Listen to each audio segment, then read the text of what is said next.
بسم اللہ الرحمن الرحیم۔ تہجد کا صحیح طریقہ اور سورہ اخلاص کے فضائل۔ نماز تہجد میں سورہ اخلاص کتنی بار پڑھنی ہوتی ہے؟ 8 مرتبہ یا 4 مرتبہ؟ نماز تہجد پڑھنے کا صحیح طریقہ کیا ہے؟ اکثر لوگوں کو نماز تہجد پڑھنی نہیں آتی۔ لوگ سال ہا سال یہ نماز پڑھتے رہتے ہیں لیکن بے فیض رہتے ہیں، برکت نہیں مل رہی ہوتی ہے۔ اہم مسئلہ، کیا اس کے لیے سونا ضروری ہے یا نہیں؟ بغیر سوئے بھی نماز تہجد ادا ہو جاتی ہے یا ادا نہیں ہوتی ہے؟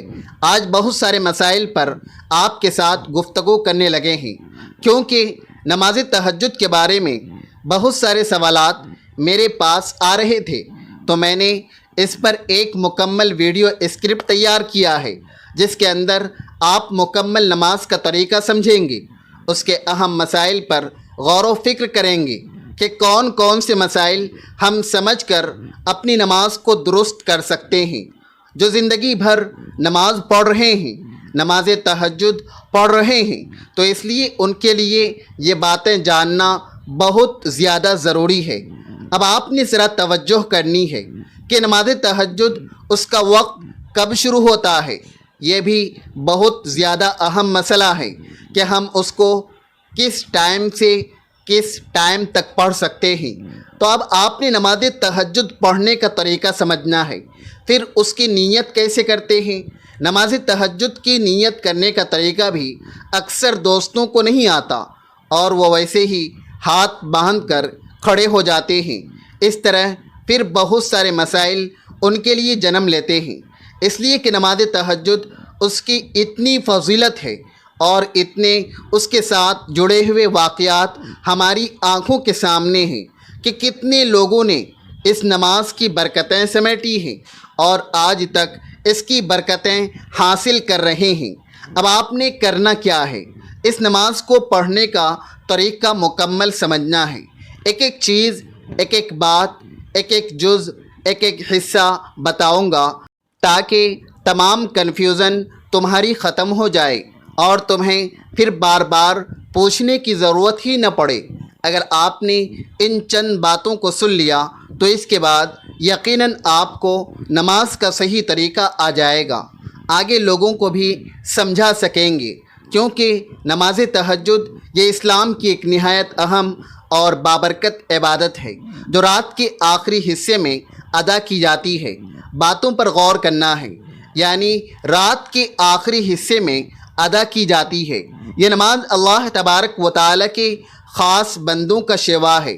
قرآن و حدیث میں اس کی بہت زیادہ فضیلت بیان ہوتی ہے۔ تہجد کی نماز انسان کو اللہ کے قریب کرتی ہے۔ اب آپ نے اپنے اوپر غور بھی کرنا ہے کہ کیا جو طریقہ میں بتا رہا ہوں اس میں کون کون سی غلطیاں آپ کر رہے ہیں، اور اپنی ان غلطیوں کو آپ نے درست بھی کرنا ہے تاکہ آپ کی نماز تہجد درست ہو سکے اور آپ درست طریقے کے ساتھ یہ نماز ادا کر سکیں۔ دیکھیں، تہجد کی نماز گناہوں کی معافی کا ذریعہ بنتی ہے۔ اس مضمون میں ہم تہجد کے بارے میں بہت کچھ آپ کو بتانے لگے ہیں، کیونکہ اللہ تبارک و تعالیٰ کے بندوں کی یہ صفات ہیں کہ وہ راتوں کو کم سوتے ہیں اور اپنے رب کے حضور قیام کرتے ہیں۔ سورہ بنی اسرائیل میں ارشاد باری تعالیٰ ہے کہ رات کے کچھ حصے میں نماز تہجد پڑھا کرو۔ یہ آپ کے لیے ایک زائد چیز ہے۔ امید ہے کہ آپ کا رب آپ کو مقام محمود پر فائز فرمائے گا۔ تو یہ آیت مقدسہ جو ہے یہ تہجد کی نماز کی بہت بڑی سعادت بتا رہی ہے، اس لیے کہ جو بندہ تہجد پڑھنے والا ہے اس کو عروج ملتا ہے، اس کو کبھی زوال نہیں ملتا۔ اب آپ نے اس کی نیت کچھ اس طرح سے کرنی ہے، یہ 2 رکعت کر کے ادا کی جائے گی، 4 رکعت کر کے آپ نے ادا نہیں کرنی ہے، آپ نے 2 کرنی ہے۔ 4 بھی کی جاتی ہے لیکن پھر وہ فیض اور وہ برکتیں نہیں رہتی، اس لیے آپ نے 2 رکعت کر کے نماز تہجد کو ادا کرنا ہے، یعنی 2 رکعت نماز تہجد بندگی اللہ تبارک و تعالیٰ کی منہ خانہ کعبہ کی طرف اللہ اکبر یہ ہے اس کی نیت کرنے کا طریقہ، خواتین کے لیے بھی اور مرد حضرات کے لیے بھی۔ میں نیت کرتی ہوں یا کرتا ہوں 2 رکعت نماز تہجد، بندگی اللہ تبارک و تعالیٰ کی، منہ خانہ کعبہ کی طرف، اللہ اکبر۔ اب بات نیت کی تو ہو گئی، آپ نے 2 رکعت کی نیت کر لی، اب اس کے پڑھنے کا پریکٹیکل طریقہ آپ نے اسی طرح سمجھنا ہے، توجہ کرنی ہے۔ اس میں سورہ اخلاص کا ہمیں خاص کر بتانا ہے کہ اس کو ہمیں کتنی بار ہر رکعت میں پڑھیں، یا اس کی ترتیب اور طریقہ کار جو صحیح درست ہے، جیسے فیض ملتا ہے، جیسے دعاؤں کی قبولیت ہوتی ہے، جیسے یہ نماز قبول ہوتی ہے، وہ ساری چیزیں بتائیں۔ اس میں آپ کو ایک عمل بھی بتاؤں گا جو آپ نے تہجد کی نماز کے بعد مختصر سی تسبیح پڑھنی ہوتی ہے، جس سے آپ کا باطن روشن ہوگا، جس سے آپ کی دعاؤں کی قبولیت ہوگی، جس سے آپ کا ذہن کھلے گا، جس سے آپ کے لیے معرفت کی راہیں ہموار ہوں گی، جس سے اچھی اچھی خوابوں کا سلسلہ شروع ہو جائے گا۔ آپ نے اکثر لوگوں کو دیکھا ہوتا ہے کہ وہ کہتے ہیں کہ جو میرے ساتھ معاملات ہونے والے ہوتے ہیں وہ مجھے خواب میں پہلے ہی معلوم ہونا شروع ہو جاتے ہیں۔ تو ایسے لوگوں کے لیے یہی وہ چیزیں ہیں جو میں آپ کو بتا رہا ہوں کہ جب آپ یہ معاملات کریں گے، یہ نماز کو درست طریقے سے پڑھیں گے، تو پھر آپ کو بھی وہ اچھے سے مشاہدے ہوں گے، اچھے اچھے خواب آنا شروع ہو جائیں گے، جس سے آپ کے تمام زندگی بھی روشن ہوگی، آگے کے معاملات بھی آپ کے حل ہوں گے اور بہتر ہوتے چلے جائیں گے۔ دیکھیں، یہ تہجد کی جو نماز ہے یہ دل کو نور سے بھر دیتی ہے۔ جو شخص باقاعدگی سے تہجد کی نماز ادا کرتا ہے اس کے دل میں نرمی پیدا ہو جاتی ہے، بڑا نرم مزاج شخص بن جاتا ہے۔ خواتین بھی ایسی ہیں، ان میں عاجزی آ جاتی ہے، اللہ تبارک و تعالیٰ کی محبت ان کے دلوں میں بے حد پیدا ہو جاتی ہے۔ یہ نماز انسان کو گناہوں سے بچا لیتی ہے اور نیکیوں کی طرف راغب کرتی ہے۔ آپ نے ایسے لوگوں کو دیکھا ہوگا کہ گناہوں سے ان کو بے انتہا نفرت ہو جاتی ہے، پہلے حالانکہ وہ گناہوں کی دلدل میں پھنسے ہوتے ہیں، لیکن جو ہی وہ تہجد پڑھنے والی ہیں یا پڑھنے والے ہیں ان کے دلوں کی کیفیت اور ہوتی ہے باقی لوگوں کی بنسبت، لیکن وہ صحیح ادا کرنے والے ہوں، ویسے ٹکڑے مارنے والے نہ ہوں، جو طریقہ بتایا جا رہا ہے اس کو سمجھنے والے ہوں اور اسی پر وہ عمل کرنے والے ہوں، پھر الحمدللہ ان کو فیض ملتا ہے، ان کے لیے راہیں کھلتی ہیں، راہیں ہموار ہوتا ہے، مقام ملتا ہے اور عروج ملتا چلا جاتا ہے، ان کی زندگی سے زوال نامی چیز ہی ختم ہو جاتی ہے۔ تو اس لیے رات کی تنہائی میں کی گئی دعا بہت جلد قبول ہوتی ہے، تو اس لیے کہ نماز تہجد اور قبولیت دعا رات کا آخری حصہ قبولیت دعا کا خاص وقت ہے، اس میں اللہ تبارک و تعالی اپنے بندوں کی دعاؤں کو خاص طور پر سنتا ہے۔ تہجد کے وقت مانگی گئی دعا انسان کی دنیا اور آخرت دونوں کو سنوار دیتی ہے۔ بزرگان دین ہمیشہ تہجد کا اہتمام کرتے تھے اور اسے کامیابی کا راز سمجھتے تھے، تو ہم بھی اس نماز تہجد کو اپنی کامیابی کا راز سمجھیں تاکہ ہمیں بھی کامیابی ملے۔ نبی علیہ الصلاۃ والسلام تہجد کی نماز کبھی ترک نہیں فرماتے تھے، حتیٰ کہ بیماری کی حالت میں بھی آپ بیٹھ کر تہجد ادا کرتے تھے۔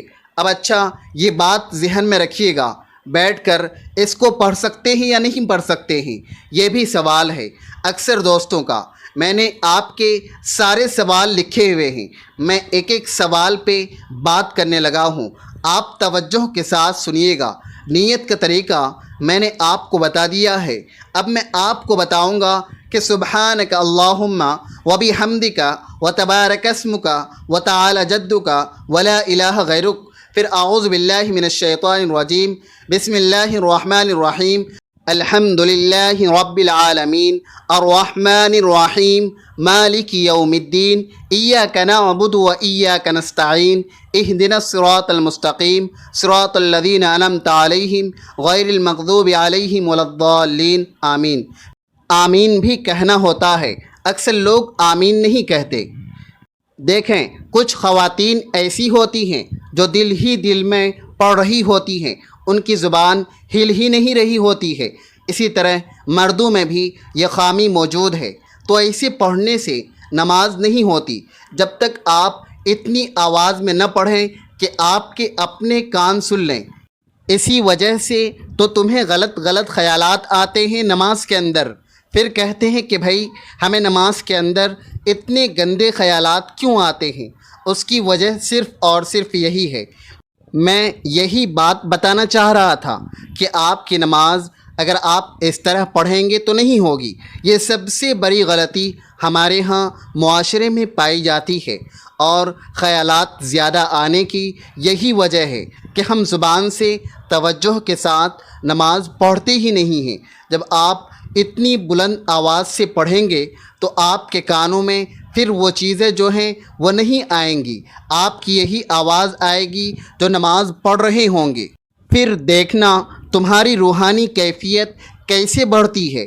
اور میں اب یہاں وہ جو اہم مسئلہ ہے سونے والا، کہ سوئے بغیر تہجد ہو جاتی ہے یا نہیں، اس کا جو اصل ٹائم ہوتا ہے وہ نماز عشاء کے بعد فوراً شروع ہو جاتا ہے۔ آپ کچھ دیر کے لیے لیٹ گئے ہیں، سو گئے ہیں، آنکھیں بند کی ہیں، اس کے بعد آپ پڑھنے اٹھے ہیں، بیدار ہوئے ہیں۔ مثال کے طور پر عشاء کی نماز کے بعد لوگ فری ہو رہے ہیں، اگر وہ گھر میں آتے ہیں اور 10 منٹ لیٹ جاتے ہیں، ان کو آنکھ لگ جاتی ہے، اس کے بعد اٹھتے ہیں تو وہ تہجد پڑھ سکتے ہیں۔ لیکن اس کا جو بہترین وقت ہے وہ رات کا پچھلا حصہ ہی ہے، یعنی جس وقت پچھلے پہر اٹھایا جا رہا ہوتا ہے۔ اگر اس ٹائم خواتین وضو کر کے یہ چند رکعتیں پڑھ کر، یا مرد حضرات یہ چند رکعتیں چند منٹ پہلے اٹھ جائیں اور یہ اس ترتیب کے ساتھ رات کو یہ چیزیں اور دن کو یہ چیزیں پڑھ لیں، یعنی کہ نماز سے پہلے والی چیزیں اور نماز کے بعد والی چیزیں، تو میں کہتا ہوں کہ ان کے حالات ہی بدل جائیں گے، کیفیت ہی بدل جائے گی۔ جن کے پاس اپنے گھر نہیں ہیں وہ دعا مانگیں تو ان کو انشاءاللہ گھر مل جائیں گے۔ جو مقروض ہیں قرضے سے ان کو نجات مل جائے گی۔ جو جس پریشانی میں ہیں انشاءاللہ تبارک و تعالی ان کی تمام پریشانیاں ختم ہو جائیں گی۔ اب اس میں سورہ اخلاص جو آپ نے پڑھنی ہے، تو سورہ اخلاص کتنی بار پہلی رکعت میں پڑھنی ہے اور کتنی بار دوسری رکعت میں پڑھنی ہے، اب اس میں تعین آپ نے خود کرنا ہوتا ہے کہ بھائی میں کتنی رکعتیں پڑھوں۔ اس کے 2 طریقے ہوتے ہیں پڑھنے کے۔ یہ صورتیں اس کے اندر تو جب ہم یہ صورت پڑھ کر رکوع کرتے ہیں، سجدہ کرتے ہیں، دوسری رکعت کے لیے کھڑے ہوتے ہیں، پھر ہم نے الحمد شریف سے شروع کرنا ہوتا ہے، پھر دوبارہ سبحانک اللہم ہم نے دوسری رکعت میں نہیں پڑھنی ہے۔ یہاں بھی اکثر لوگ یہ غلطی کرتے ہیں، تو ہمیں اس غلطی سے بھی بچنا ہے۔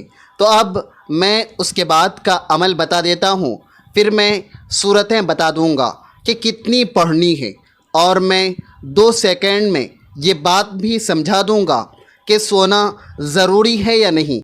بہت سارے احباب، بہت سارے دوست یہ بار بار کمنٹ بھی کر رہے ہیں کہ مجھے جلدی سے بتائیں کہ سونا ضروری ہے یا نہیں، تو اس لیے میں آپ کو یہ 2 سیکنڈ میں بتا دوں گا کہ سوئے بغیر تہجد ہوتی ہے یا نہیں۔ تو چلیے اب آگے بڑھتے ہیں۔ جو خاص دعاؤں کا اہتمام کیا جاتا ہے، کیونکہ ہمارے اکثر بزرگوں کے واقعات ملتے ہیں کہ ایک بزرگ فرماتے ہیں کہ میں شدید پریشانی میں مبتلا تھا، کسی نے مجھے تہجد کی پابندی کا مشورہ دیا، میں نے 40 دن نماز تہجد ادا کی، اللہ تبارک و تعالی سے دعا مانگتا رہا، اللہ تبارک و تعالی نے میری مشکل وہ جس سے میں مایوس ہو چکا تھا، مجھے یہی خیال تھا کہ میں اپنی زندگی میں کبھی بھی یہ چیز حاصل نہیں کر سکوں گا، میں نے 40 دن کے اندر وہ حاصل کی ہے۔ اسی طرح کئی ایسے لوگوں کے واقعات ہمارے سامنے، ماؤں بہنوں کے واقعات ہمارے سامنے ایسے بیان ہوئے ہیں جس میں وہ کہتی ہیں کہ ہمارے 40 دنوں میں شادی بھی، رشتہ بھی، اور نکاح اور رخصتی تک ہو گیا۔ تو اتنی کمال کی یہ چیزیں ہوتی ہیں۔ دیکھیں اللہ تبارک و تعالی اس طرح کیسے اس کی مشکل آسان کر دی، کیونکہ یہ تہجد کی نماز ہے۔ یہ ایک عظیم نعمت ہے جو ہر مسلمان کے لیے سعادت کا باعث ہے۔ ہمیں چاہیے کہ ہم اس مبارک عبادت کو اپنی زندگی کا لازمی حصہ بنا لیں۔ اللہ تبارک و تعالی ہمیں تہجد کی پابندی کی توفیق عطا فرمائے۔ اے اللہ ہمیں اپنی محبت میں تڑپنے والا دل عطا فرما، اور ہمیں تہجد جیسی عظیم نعمت کی مستقل توفیق نصیب فرما، تاکہ ہم رات کی خاموشی میں تیرے حضور گریہ وزاری کر سکیں۔ اے باری تعالی ہماری ان دعاؤں کو اپنے فضل سے قبول فرما جو ہم اپنے لیے اور تمام پریشان حال بہن بھائیوں کے لیے مانگتے ہیں۔ ہماری مشکلیں آسان کر دے اور ہمیں صراط مستقیم پر چلنے کی ہمت دے۔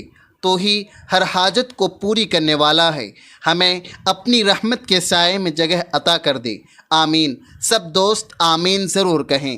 حضرت عمر فاروق رضی اللہ تعالیٰ عنہ راتوں کو گشت کے دوران لوگوں کے حالات بھی دیکھتے تھے، تہجد کا اہتمام بھی فرماتے تھے۔ ایک مرتبہ آپ نے گھر سے قرآن کریم کی تلاوت کی آواز سنی۔ ایک بوڑھی عورت تہجد میں اللہ سے دعا مانگ رہی تھی کہ حضرت عمر یہ سن کر رو پڑے اور فرمایا کہ یہی لوگ امت کی اصل طاقت ہیں جو راتوں کو اپنے رب سے لو لگاتے ہیں، پھر رب تبارک و تعالی ان کی وجہ سے وہ ہمیں بلندیاں عطا فرماتا ہے اور ہمیں ہر میدان میں فتح اور کامیابی مل جاتی ہے۔ تو دوستو یہی وہ چیزیں ہوتی ہیں جو انسان کو عروج پر لے جاتی ہیں، اس کی زندگی سے زوال ختم ہو جاتا ہے۔ تو تہجد پڑھنے کے بعد جو خاص دعاؤں کا آپ نے اہتمام کرنا ہے، ان دعاؤں میں سے ایک دعا یہ بھی ہے، اسے ضرور پڑھا کریں، یہ مانگا کریں۔ اسے اگر یہ دعا یاد نہ ہو تو اتنا سا حصہ آپ ضرور پڑھ لیں جو میں آپ کو بتانے لگا ہوں۔ یہ اگر پوری دعا یاد نہ ہو، پوری کافی طویل ہے۔ اللہم لک الحمد انت نور السماوات والارض ومن فیہن ولک الحمد انت قیم السماوات والارض وما فیہن۔ اگر یہ دعا آپ کو یاد نہیں ہوتی ہے، کیونکہ یہ دعا لمبی دعا ہے، تو جتنا یاد ہو سکے آپ اتنا پڑھ لیں، اور اس کا مطلب یہ ہے کہ اے اللہ تمام تعریف تیرے لیے ہے، تو آسمان اور زمین کا نور ہے، تو ہی ان کو قائم رکھنے والا ہے، تیرا ہی وعدہ سچا ہے، تیری بات سچی ہے، تجھ سے ملاقات سچی ہے، جنت اور جہنم سچی ہے۔ تو یہ جب آپ اردو میں بھی آپ اس کو پڑھ سکتے ہیں، ضروری نہیں کہ عربی میں ہی پڑھیں، لیکن اگر پوری یاد نہ ہو تو آپ فقط اتنا ہی پڑھ سکتے ہیں، اللہم لک الحمد انت نور السماوات۔ صرف اتنے سے الفاظ پڑھیں اور حاجت کی دعا کریں، اللہ کے فضل سے تمہاری کوئی دعا رد نہیں ہوگی۔ تو اب اسی طرح بیماری سے شفا، رزق میں اضافہ، ہر مشکل کا حل، یہ 3 بڑے انعام آپ کو ملیں گے جب آپ اس کو پڑھیں گے۔ اس دعائے مبارکہ کو، اس کو آپ نے اپنی دعا کے اندر ضرور پڑھنا ہے۔ اب بات کر لیتے ہیں اس تہجد کی نماز کی کہ کیا تہجد کی نماز کے لیے سونا انتہائی ضروری ہے یا بغیر سوئے بھی تہجد ہو جاتی ہے؟ تو بہت سارے اللہ والوں نے یہ شرط لکھی ہے کہ چاہے 5 منٹ کے لیے سو جائے، آدھے گھنٹے کے لیے سو جائے، چند سیکنڈ کے لیے بھی آنکھیں بند کر کے نیند آ گئی ہے، اس کے بعد اٹھنے پر نماز ادا کر سکتے ہیں۔ ان تمام باتوں پر عمل کریں، انشاءاللہ زندگی بدل جائے گی، آپ کا مقدر سنور جائے گا، اور اللہ تبارک و تعالی کی خاص رحمتیں آپ پر نازل ہوں گی۔ تہجد کے انوار سے اپنے سینے کو روشن کریں اور اپنی ہر حاجت اپنے رب کے حضور پیش کریں۔ اللہ تبارک و تعالی ہمیں عمل کی توفیق دے، آمین۔